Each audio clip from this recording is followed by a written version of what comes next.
Thursday, April 19th, 2018. Allegiance to the flag of the United States of America and to the republic for which it stands, one nation, under God, indivisible, with liberty and justice for all. Remain standing for the prayer. Here I am.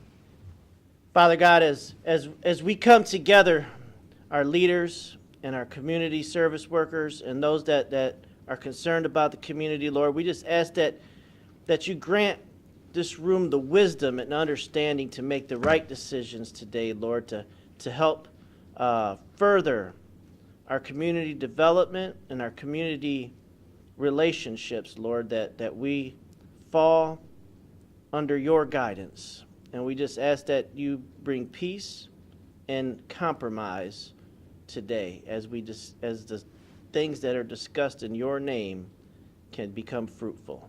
And we pray this in Jesus' name. Amen. Amen. All right, I got a playground to get to. Thank you very much. Thanks. Pete? Resolutions ready? One, last one. Okay, we got our second quarterly distribution of the casino tax revenues in the state. A little good news, they're up about 3%. Wow. They had been, year's not over, but, you know, they've kind of been trending somewhat downward, but they are up for the first two quarters. How much, what's that translate to money? $14,000 for the first 2 months, or first two quarters.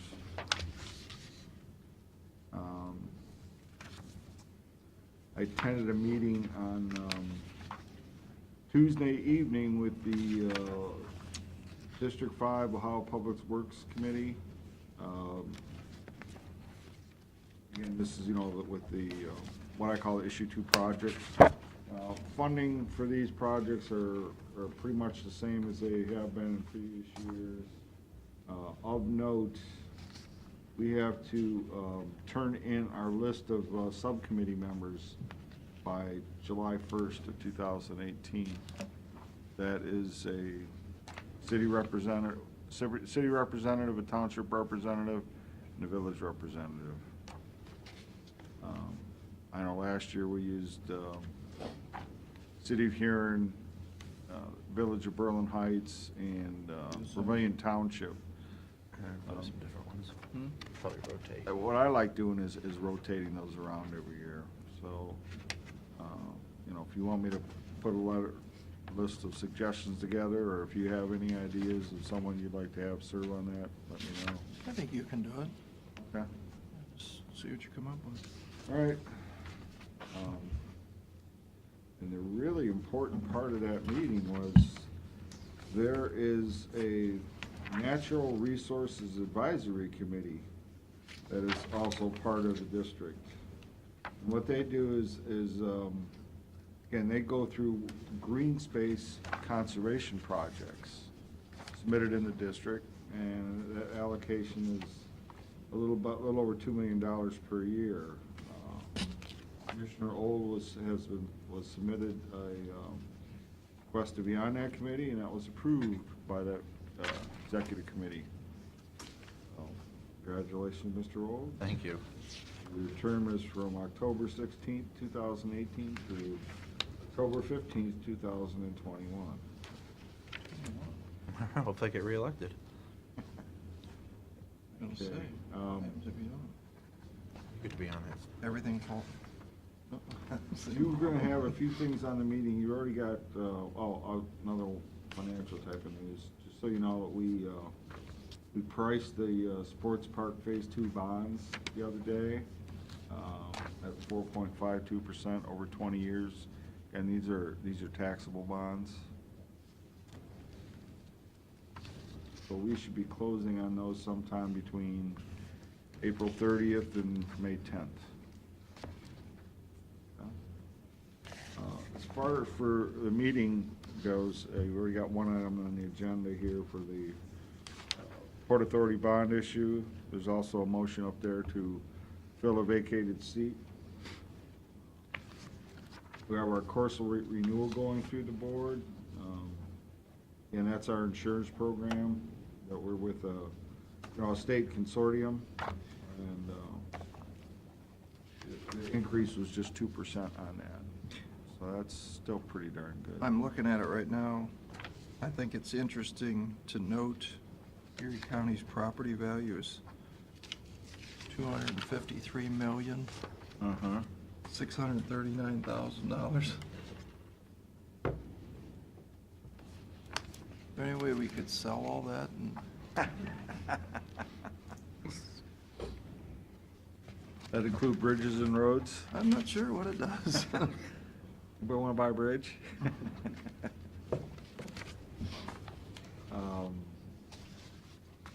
And also there's going to be. Does that include roads? I don't think so. Because why would you cover property on roads? Well, to be honest with you, I don't know, but I do know for our financial statements, Yeah. they are considered as assets and they're valued as such. Do you know what our buildings are worth? No, I don't. Like, you'd probably insure the sewer plant, you probably, but I don't think you didn't. Why don't you find that out, just for curiosity? I know you'd insure River Road for $30 million, let's say, Mhm. in case it got destroyed. I wouldn't think you'd insure the pipes going out of the plant. I'm not so sure that those are. Yeah, I'd be curious to know that. And then the roads and the bridges, that's another thing. Mm-hmm. Because it'd be interesting to know if we had $253 million worth of plant or buildings. Somehow think not. Yeah, we can't. I wouldn't think, but No, I wouldn't think either. I don't know. And also, there'll be a motion going through to cancel the trash hauling RFPs that we had sent out. Sure. And that's all I've got. Okay, well, my favorite time of the meeting is, of course, Mr. King, who's gonna enlighten us. Oh, you gotta wait? It's an advertised. Because of the public hearing? 45. I'm sorry, 9:45. All right. You wanna do resolutions? You don't have anything else, Pete? I will tell you, and I looked, I didn't put together the report, but I did look at the numbers for the sales tax for April. It's down a little bit from a year ago, but it's above our budget number by a little bit. Say that again, Pete? On our monthly sales tax for Yeah. the month of April, that compared to last year, the number's down a little bit. Not a lot, but it's down a little bit. But comparing that to our budget we expected for April, it's up a little bit. Not much, but it is positive. What's On the budget side. percentage for the year? Again, I didn't put the report yet together yet. I just looked it up 10 minutes here before the meeting, Oh. so. What did we do? Didn't we go flat, or did we go down on revenue projection? No, we actually went up a little bit. No. What'd you project Up, in the budget? up a little bit. I didn't think so. You Yeah, did? yeah. Like what percentage? 1.5%. Really? Yeah. Why did you do that? For one thing, the MCO effect was only through 9 months of the year. And with the new ride at Cedar Point, I thought we'd have a decent year, even though, that's about what we did last year. So I thought between those and, again, maybe, with the sports park as well, that all that would kind of balance itself out. So your statement that you just said, Mhm. based on our projected revenue at 1.5, Mm-hmm. I'll remember that now, is actually up over that. Just for the month.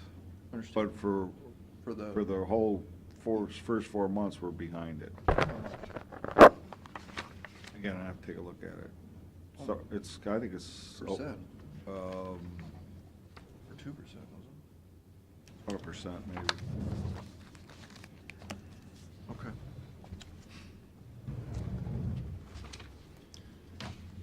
Okay, well, let's do the resolutions if you want. Here's this. Right. Still reading me. Remind me to sign it. Huh? You're going to make a motion to have Pete sign this first. Oh, okay. Okay, couldn't, you can do it. Yeah. Yeah, okay. You're reading those? Yeah, read that I'm first. almost finished reading them before I. Then I'll move we recess until 9:45. Second. Mr. Old? Yes. Mr. Monahan? Yeah. Mr. Shinago? Yes?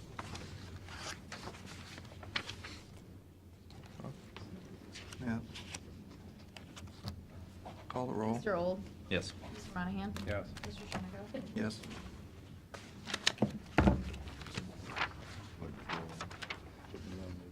Yeah. Both of them. I'm just thinking, give us. Mhm.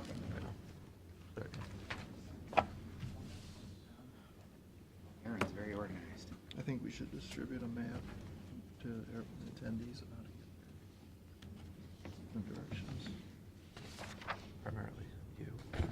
Maybe.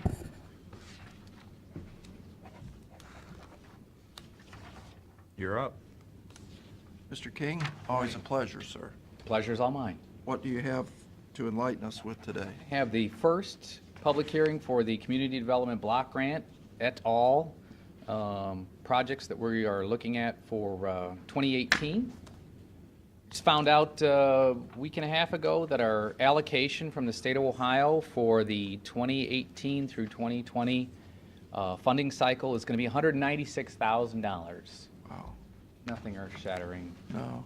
We used to get, what, 500,000 and 600,000? Well, no. We've got, in the past, We used to get a number like that every year, back in the day. before my time. Well, When you had 190 federal revenue sharing and whatnot, But the 196,000 is for how long? 2-year period. Oh, okay. We've been as high, 400. on an annual basis, when they did it on an annual basis, we would get $220,000, I think was the maximum that we've gotten in the past. Per year. Just for allocation.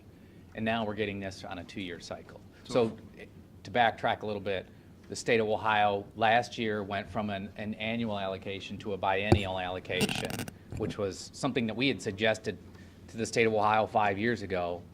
And then with no fanfare, they sprung it on us and said, oh, by the way, Erie County's going to have to sit out, Huron County, I believe Ottawa County, we all sat out that first cycle. They said, these people, the poorest of the poor are going to get their 2017 allocation, and then in 2018, we would receive our allocation. So again, we're going to a 2-year funding cycle. Dollar amount is $196,000. We are limited to 4 projects for that 2-year cycle, so the projects are going to have to be significantly bigger than what they have been in the past. So the Community Development Block Grant, it was created by Congress in '74, administered by HUD. It's the oldest of the block grant programs. The funds are distributed on a formula basis, which includes population, poverty, incidence of overcrowded housing, and age of housing stock. There are 3 national objectives that the CDBG program requires projects meet. Essentially, there are 2. The state of Ohio has eliminated virtually the third. Projects need to benefit 51% low and moderate income persons. Projects need to aid in the prevention or elimination of slum and blight. The one national objective that they have eliminated essentially is projects that meet a unique or urgent need of the community. Is that why the city gets, how much does the city get on this? So at their last CPAC meeting, the city was unaware of their actual allocation. My guess is they'll be anywhere from $600,000 to $800,000. CDBG did receive a 10% increase at the federal level, which is good news for all of us. So I'm guessing the city will be at $600,000 to $800,000, somewhere in there. But they receive their funds directly from HUD. Our funds come from the state of Ohio. We are considered the Small Cities Program. City of Sandusky is considered an entitlement community because of their poverty, age of the housing stock, all of those things that go into the formula. Is there any other cities in Erie County that That are under entitlements? that? No. So the county commissioner's allocation is distributed only to outside the city of Sandusky. And I don't want to interrupt Mr. King, but you also have to remember, at one time, they were getting $1 million or a little more than $1 million in entitlement funds. So they've lost funding also. But the last couple of years, it's been right around 800, and like Mr. King says, it may be closer to 7 or 6.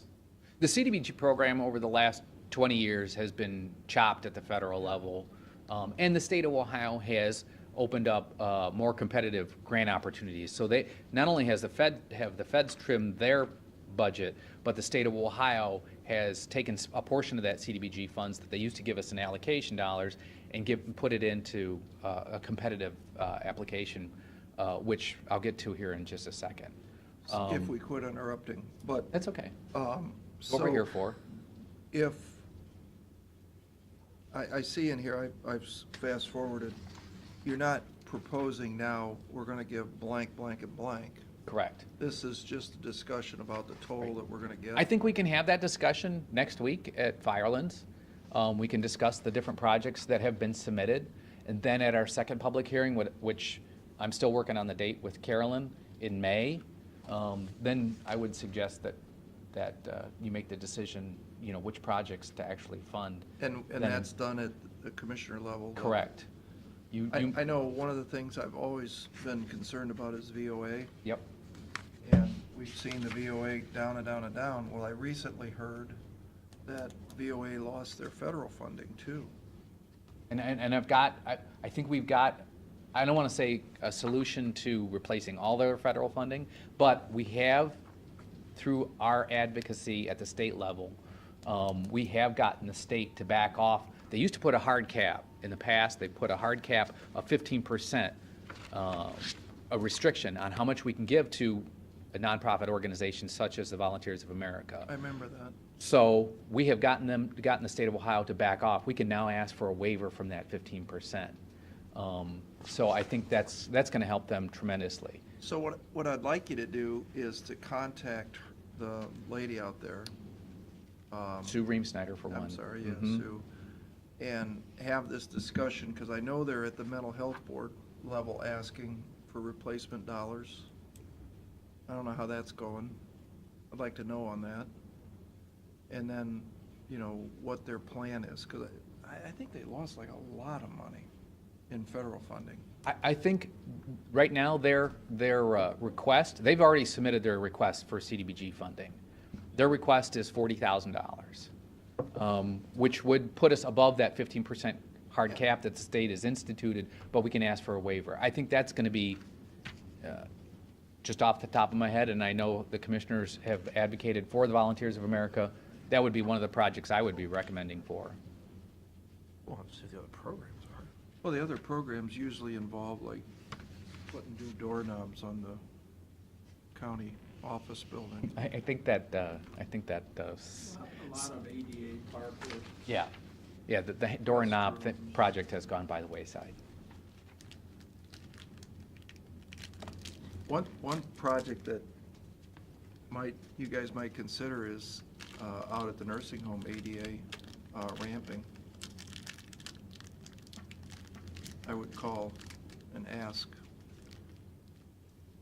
We're gonna have to move quickly because the application's due in June, so we'd have to have a cost estimate and whatnot in place, I ready think to they go. have some architect's estimates on that, but Okay. I think call Okay. her up there and All ask. right.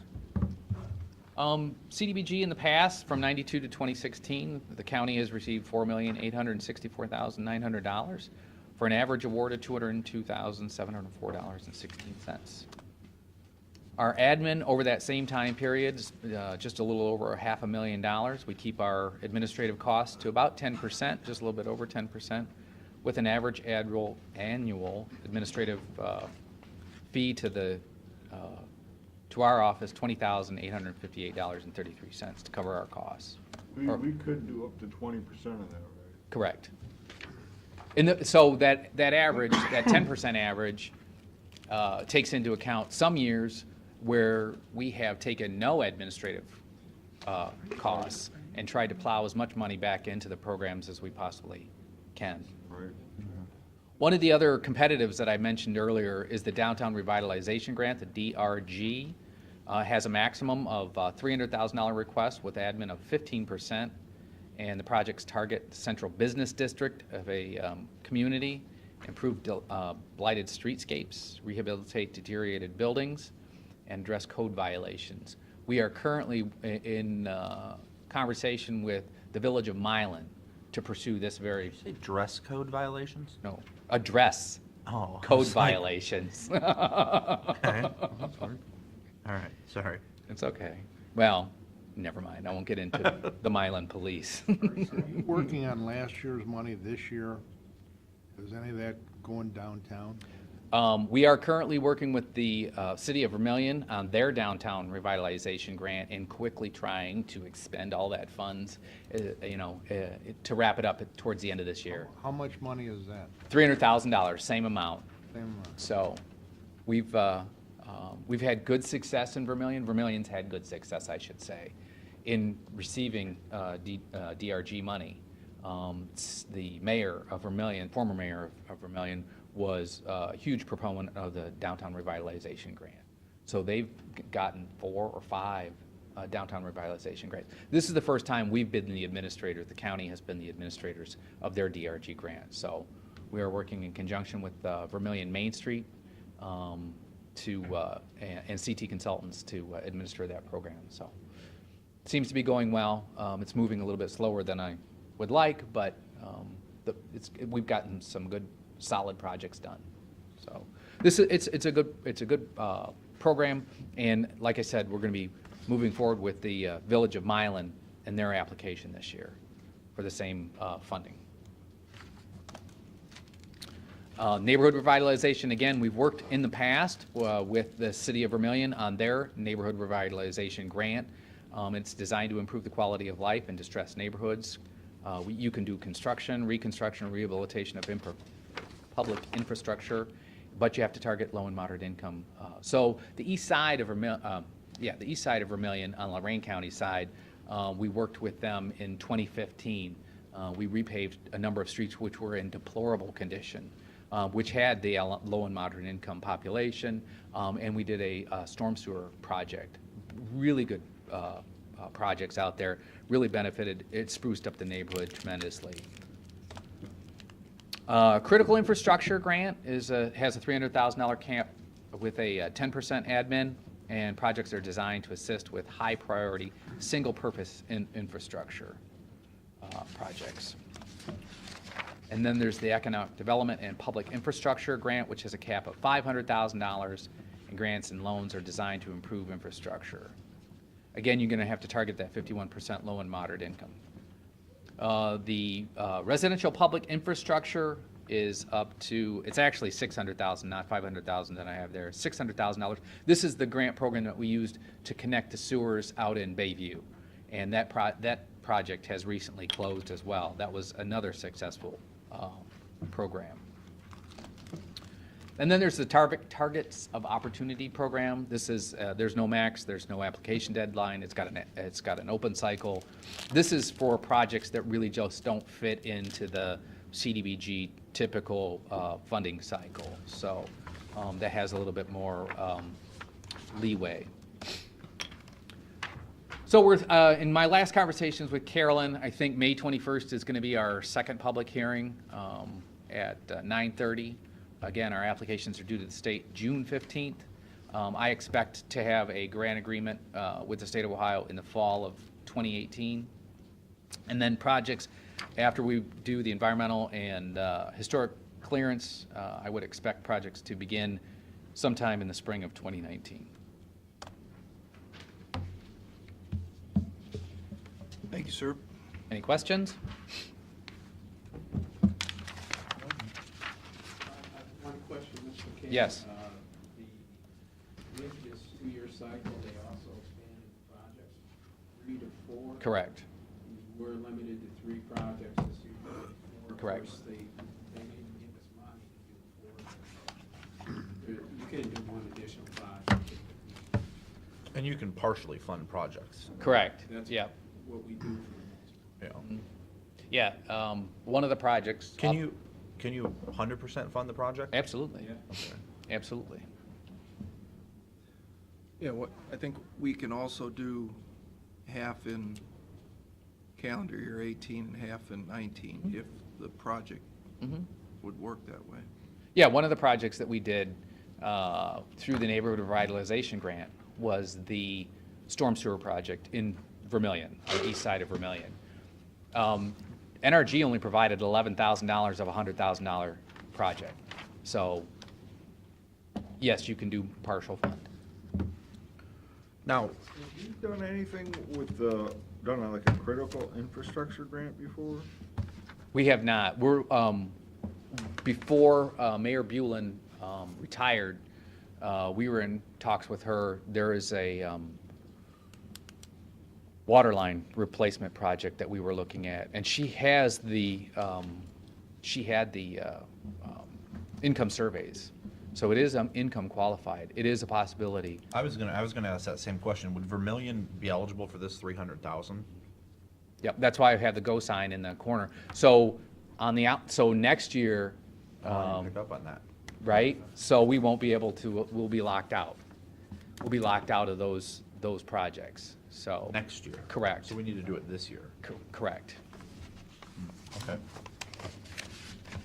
We could have some of this on our own systems, I mean. What's that? Again, you're gonna have to, it's gonna have to benefit low and moderate income individuals, so you'd have to do an income survey.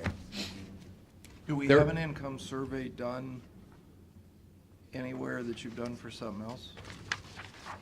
No, Bayview, but those income surveys expired, they're beyond their life span. Well, they should be good in Bayview. How much does it cost to do, if we said we want to target blank for one of our water or sewer projects, what does it cost to do an income survey and how long does it take? It depends on the service area, depends on how many, in the past, it wasn't enjoyable. We did the water line out in the Crystal Rock, White's Landing area. That was back in 94, 95, and we went to 300 households, And door to you do door. that, you just knock on their door. You don't hire We- someone. No. So what we've done what we did with Bayview, we used their fire department, which is very effective. You use the whole fire department, you go door to door, and City of Vermillion's done the same thing. They've used their utility department to go door to door. The problem is when you knock on the door and said, how much do you make, the people You'd be don't want- surprised. I would have told somebody to get lost. It shocks me. We went to 300 households in Crystal Rock and White's Landing. I had maybe 3 or 4 refusals out of those 300. And I expected somebody to come to the door with a shotgun as well. Because some of the houses are very remote back there. But I was surprised. People, once you explain the project to people, they're very cooperative. I mean, can you even think of a project, water or sewer? It's a lot of, it's, don't get me wrong, it's a lot of work, it's very time For consuming. not a lot of, what's the reward? How much money can we get? 300, well, on the RPIG, yeah, $300,000, the critical infrastructure. So we looked at, Tim Lloyd had given us a proposal, in fact, out on Wall Road for a culvert replacement, which was installed in 1938.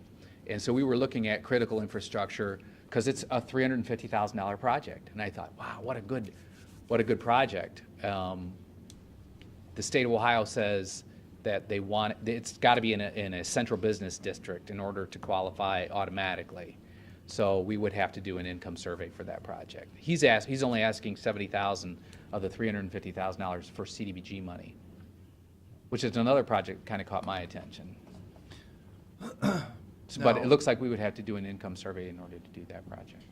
What about if we used our resources to help our friends in the city of Sandusky, who obviously have multiple projects would meet the income piece So on combined sewers or something like that?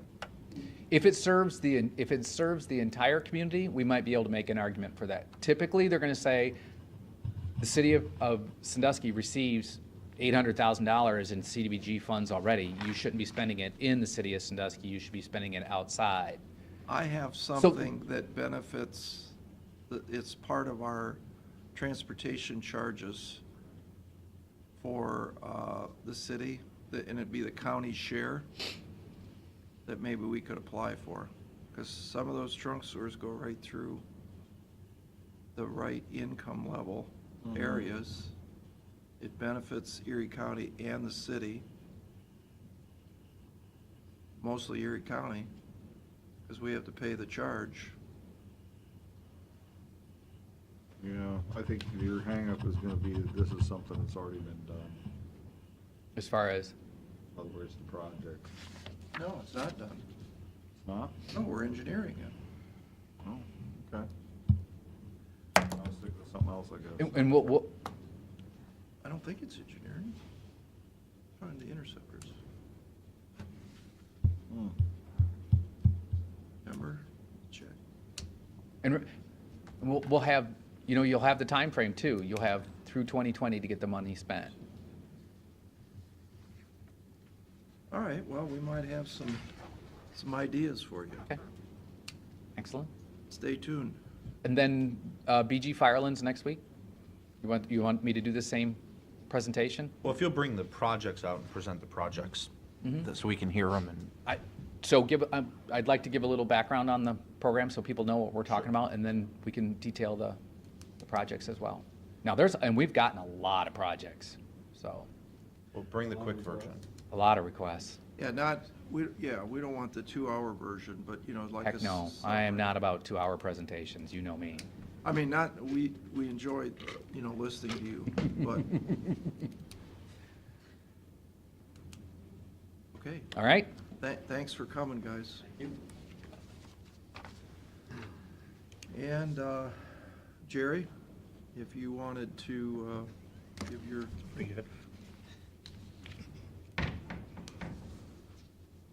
I will keep my remarks short. I will only use 1 hour.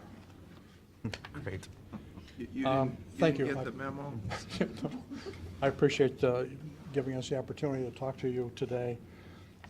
For those of you, particularly Mr. Commissioner Old, the Erie County Port Authority was created in 2012 by action of the Board of County Commissioners. It is a governmental entity that is governed by a 5-member board appointed by the county commissioners to staggered 4-year terms. The current chairman of the board is Jim Miller, who is also chairman of Civista Bank. The vice president is now, vice chairman is vacant because Martin Tursky resigned in February. The secretary is Mr. Pajali, that you all know. The treasurer is Tim Miles, who is with Barnes & Wendling, the CPA firm, and the fifth board member is Mary Jane Hill, a local attorney. It's interesting that the Port Authority was created to help do economic development. And under Ohio law, port authorities can only do those things that are permitted under Chapter 4582 of the Ohio Revised Code, the Port Authority Act. And the interesting definition of the authorized purposes is, quote, activities that enhance, foster, aid, provide, or promote transportation, economic development, housing, recreation, education, governmental operations, culture, or research. So we have a wide latitude of the kind of things that we can do. And specifically, one of those projects is coming before you today where we need your help. The Port Authority has been working with Goodwill Industries of Erie, Huron, Ottawa, and Sandusky counties. They are a 501c3 nonprofit that has acquired land at 310 Lake Erie Parkway, which was formerly 2026 Cleveland Road West in the city of Huron, where Goodwill wishes to construct a 10,325 square foot building for a new retail store at an estimated cost of about $1,600,000. Because they are tax exempt, 501c3, they're eligible for tax exempt bond financing. And they have asked the Port Authority to consider issuing $1.5 million worth of bank qualified tax exempt bonds to help finance a portion of the construction costs. Interestingly, neither the Port Authority nor the county will have any financial obligation on these bonds. These are conduit bonds where we simply act as a pipeline between Goodwill and the bond buyer. In this case, the bonds will be bought by Civista Bank.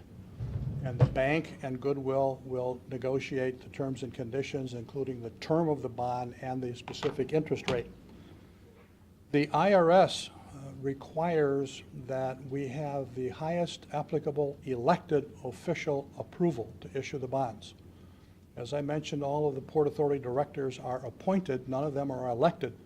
So we are required to come to this board on tax-exempt bonds and ask you to approve the issuance by the Port Authority of the tax-exempt bonds.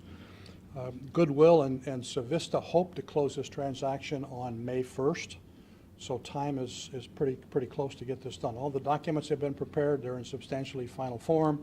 The Port Authority Board will meet as soon as the vacancy on the board is filled, and we'll be ready to move ahead. So on behalf of the Port Authority, we respectfully request that you look at the resolution that's been prepared for you approving the issuance of the tax-exempt bonds. And if you have any questions, I'd be happy to respond. We have the paperwork to put your new board member on today. Did you said a name at the beginning, Chris Veja? Who? I thought you said Chris Veja, the No. board member? No, Did I? no, Must it's have been. Jim Miller, Steve, Tim Miles, and Mary Jane Hill. Okay, all right, that No. must have been your thing, sorry.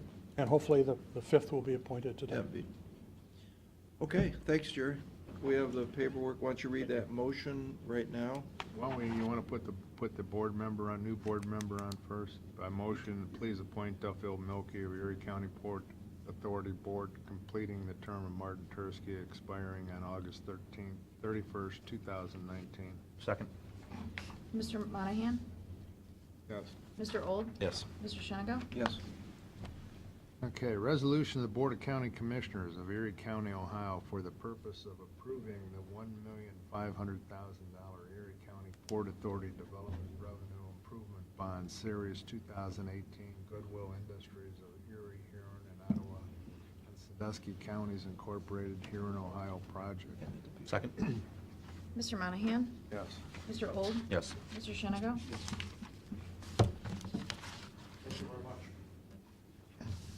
Thank you. Want the rest of it? Yeah, go ahead. Resolution of Board of County Commissioners for the purpose of amending rules of the maintenance, protection, use, and operation of the water distribution system. Second? Mr. Monahan? Yes. Mr. Old? Yes. Mr. Shengo? Yes. Authorizing county auditor to make interfund transfers. Second? Mr. Monahan? Yes. Mr. Old? Yes. Mr. Shengo? Entering into an agreement with Canteen LLC. Second? Mr. Monahan? Yes. Mr. Old? Yes. Mr. Shengo? Yes. Authorizing draw of the warrants and payments. Second? Mr. Monahan? Yes. Mr. Old? Yes. Mr. Shengo? Yes. Authorizing payment to ER Doc Incorporated for supplies at the sheriff's office. Second? Mr. Monahan? Yes. Mr. Old? Yes. Mr. Shengo? Entering into agreement with County Risk Sharing Authority. Second? Mr. Monahan? Mr. Old? Yes. Mr. Shengo? Yes. Authorizing Memorial Day appropriations under section 30766 of the Ohio Revised Code. Second? Mr. Monahan? Yes. Mr. Old? Yes. Mr. Shengo? Yes. Entering into an agreement with Tamara Kilbride. Second? Mr. Monahan? Yes. Mr. Old? Yes. Mr. Shengo? Yes. Entering into an agreement with Lori Smith. Second? Mr. Monahan? Yes. Mr. Old? Yes. Mr. Shengo? Yes. Authorizing county administrator to execute the course of performance bond reference underground storage tanks. Second? Mr. Monahan? Yes. Mr. Old? Yes. Mr. Shengo? Cancel the following meetings: April 23rd, May 7th, May 14th, May 24th, and May 28th. Second? Mr. Monahan? Yes. Mr. Old? Yes. Mr. Shengo? Yes. Yeah, this is not me to sign. Motion to reject the bids with the EOS landfill. Oops. Second? Mr. Monahan? Yes. Mr. Old? That's for you to sign, I guess? Yes. Mr. Shengo? Yes. Yeah. Is that it? Anybody want to talk? No. Move to adjourn? Second. Mr. Old? Yes. Mr. Shenigo? Yes. Mr. Monahan? Yes.